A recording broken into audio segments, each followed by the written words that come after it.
आइए ऊंचाई दूरी का एक और सवाल देखते हैं। इस सवाल को आपने इससे पहले वीडियो में जिस प्रोसेस से समझा था उसको बदल के हम एक दूसरे प्रोसेस से समझते हैं।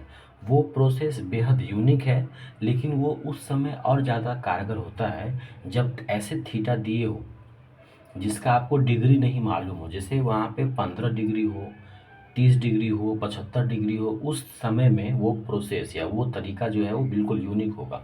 लेकिन जहाँ पर थीटा दिया हो जिसका वैल्यू आपको पता हो 30 से 60, तो इसको हम किसी दूसरे तरीका से भी बना सकते हैं जो उससे भी इजी पड़ सकता है। आइए समझते हैं। लिखा हुआ है, भूमि पर स्थित बिंदु ए से किसी टावर के उच्च बिंदु का उन्नयन कोण 30 डिग्री है। टावर की ओर 20 मीटर बढ़ने पर बिंदु बी से टावर का उन्नयन कोण जो है 60 डिग्री हो जाता है। टावर की ऊंचाई बताएं। सवाल समझ में आ गया होगा। एक बार दोबारा समझते हैं सवाल को। सवाल कह रहा है कि भूमि पर स्थित कोई बिंदु ए है जिससे टावर का जो उच्च बिंदु है उसका उन्नयन कोण 30 डिग्री दिया हुआ है। ठीक है। भूमि पर स्थित कोई बिंदु ए है जिससे टावर के उच्च बिंदु का उन्नयन कोण 30 डिग्री है। टावर की ओर 20 मीटर बढ़ने पर बिंदु बी से टावर का उन्नयन कोण 60 डिग्री हो जाता है। तो टावर की ऊंचाई ज्ञात करें। बिल्कुल सिंपल है, समझते हैं इस फोटो के माध्यम से। यहाँ देखिए, इस तस्वीर में आप गौर से देखिए।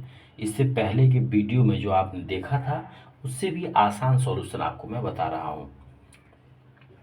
इसमें जो सब लिखा हुआ है वो सारी बातें यहाँ पे है कि पी क्यू एक टावर है।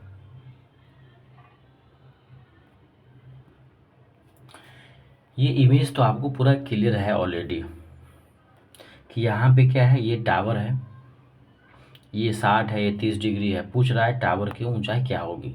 आप हमको एक बात बताइए, आपको जो एक रेशियो याद करवाया गया है कि यहाँ पे अगर 30 डिग्री हो तो 30 के सामने वाले भुजा को 1 मानना है, 60 के सामने वाले भुजा को √3 मानना है और 90 वाले को 2 मानना है। पाइथागोरस से निकाल लेना है। तो आप अब हम जो आपसे पूछ रहे हैं उसके बारे में बताइएगा। इस त्रिभुज में देखिए, ये एंगल 60 डिग्री है, तो 60 डिग्री के सामने वाला भुजा क्या होगा, √3 होगा। और इसमें फिर ये एंगल कितना होगा, 30 डिग्री होगा। तो 30 डिग्री के सामने वाला भुजा कितना हो जाएगा, 1 हो जाएगा। बस इतना समझ गए। अब दूसरा केस देखिए।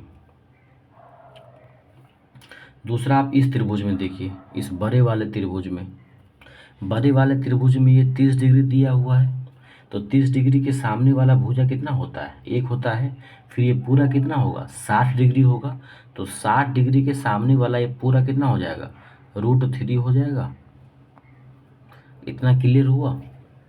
अब आप हमको बताइए कि ये जो पी क्यू है, ये जो पी क्यू दिख रहा है ये तो टावर ही है। तो टावर एक ही है तो उसका दोनों त्रिभुज से हाइट अलग अलग कैसे है। एक बता रहा है कि √3 होगा, एक बता रहा है कि 1 होगा।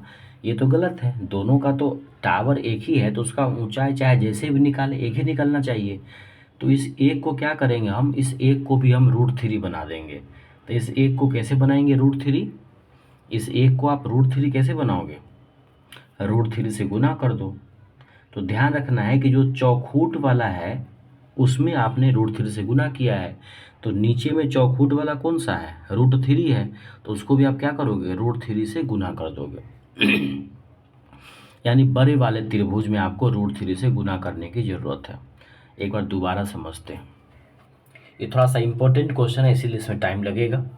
सबसे पहले देखिए, सबसे बड़े वाले त्रिभुज में जो सबसे बड़ा वाला त्रिभुज है, अभी बीच वाले को भूल जाइए। तो सबसे बड़े वाले त्रिभुज में एक एंगल दिया हुआ है 30 डिग्री। तो 30 डिग्री